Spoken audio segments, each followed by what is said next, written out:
Coach Dungy, welcome back to Sports Spectrum. How are you? I'm doing well, and thank you for the invite. Absolutely. It's always good to see you. Do you get tired of being called coach? You haven't coached since 2008. It's funny. I've got young kids, and they ask that all the time. Dad, why does everybody call you coach?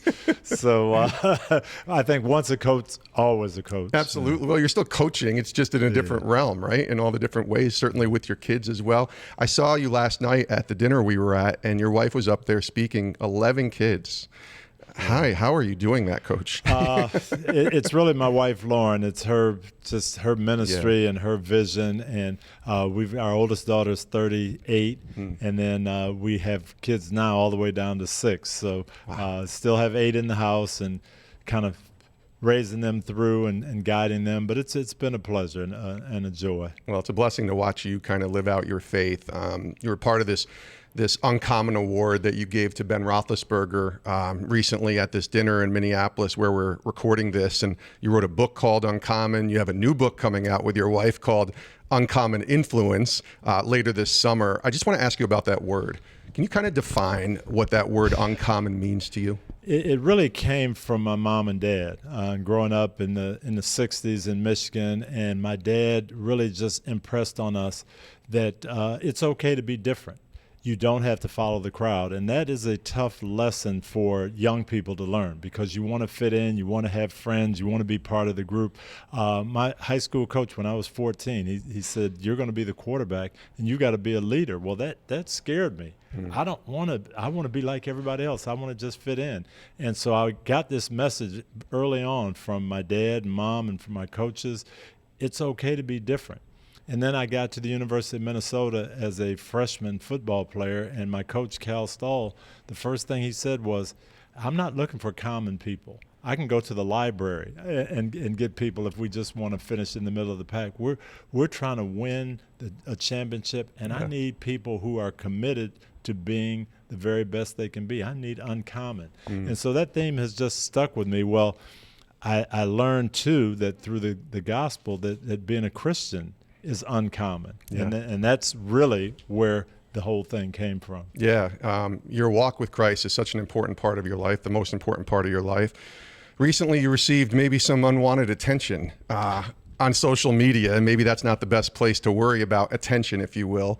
But you've always been a big proponent of All-Pro Dad and fatherhood and the Fatherhood Initiative. And then there's this opportunity that you're seeing for more people to be reached with the Fatherhood Initiative. And it's a great thing, of course. And yet there's some people that are going to always find something wrong with you, whether you're in a picture with, the Florida governor or whatever it is. And I'm just wondering, I'm not trying to go deep into that whole discussion of that area, but how do you find the way to stand firm in your faith, and to be uncommon when people might disagree, or even in some cases a social media mob might come at you?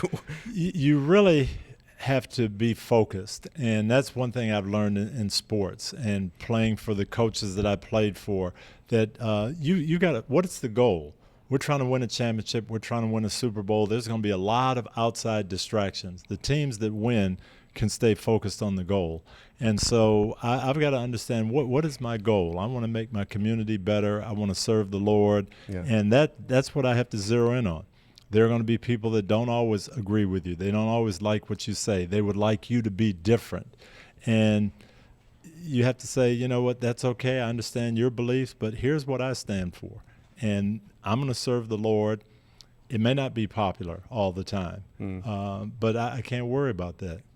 Social media is such an interesting thing, too. I know you're on there, and I'm glad you're on there. But this is such a new way to communicate your beliefs, your faith, but also it gives everybody sort of an impulse button to respond. What's your take on where we are with social media? Well, the one thing I've found about social media is, for the most part, people respond to things they don't agree with. Very seldom do people say, "Oh, that's great and that's right." Sure. But and that's what happened with this incident. I'm doing a thank you, basically, to the legislature of the state of Florida for allocating $70 million to fatherhood and to programs like our All-Pro Dad that are already out there in this, and we're going to support you. And it's a great thing. But because some people didn't agree with the Republican governor and the legislators who made this, well, then all of a sudden it's a bad thing. And people come out, oh, you shouldn't do this. You shouldn't be seen with this person. Why are you supporting that? Well, you start to get a little discouraged. Man, all these people, all these negatives. And then I just wrote a little, hey, this was about fatherhood. This is about the Lord. That's why I did it. It's not political. It's me and the Lord supporting fathers. I think 8 million people saw that, and I end up getting 100,000 likes. You know, it's crazy. But at the beginning, nobody's saying, okay, this is good. It's only the people that find fault. And I think that is the one thing with our social media right now. It's easy to find fault and to, punch that button. Sometimes you have to think, and it's made me be better at responding to people. Oh, Jason, and that was a great post. I like what you said. Keep honoring the Lord. We're behind you. Yeah, it's an interesting time for sure, and a great platform to be able to talk about your faith and to be able to share with others and encourage others, right? That's the way I look at it. I actually got started with NBC. Hey, go on. You can promote things, drive people to our sites. Sure. But a couple of my buddies, Christian buddies in the media, said you can utilize this to get your points out, get your thoughts out. So Sunday mornings now, I'll post and I'll talk about our game and what's happening in the NFL, and then I'll share something about my church service or something I'm reading. And so I don't know how many thousands of people they're going to hear about the NFL, but they're also going to get some spiritual insight, and I think that's fun. Tony Dungy is our guest here on Sports Spectrum. I share this all the time whenever I get invited to speak on any level about the story of us spending time together when we first met. And this is at ESPN, and you were writing your book, The Mentor Leader, and promoting that, and you came through the ESPN car wash back in 2010. Yeah. And I tell people all the time, you that day showed me how to live out your faith in the workplace because of a question you asked me. It was that question. And I tell people all the time, it changed my life because for many years as a follower of Christ, I thought, I go to church on Sundays. I go to Bible study maybe middle of the week, but then I go to work, and work is separate. And you asked me, how do you live your faith out in the workplace here at ESPN? And I didn't have a good answer for you, Coach. And you kind of shook your head like you're not understanding what I'm asking here.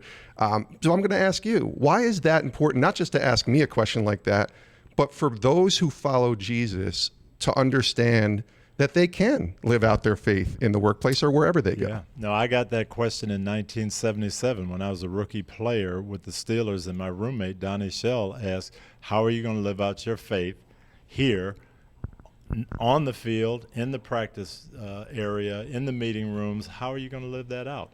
And we had a chapel service not long after that, a guy by the name of Tony Evans, who I know you know. Of course. And he talked about what that really meant, that idea. He said, hey, I'm up here speaking to you, and I'm a Christian. You expect that from me. I'm a pastor. But you know what?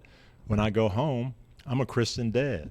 And when I go across the street to say hi to someone, I'm a Christian neighbor. Yes. I've got to be a Christian every place I am.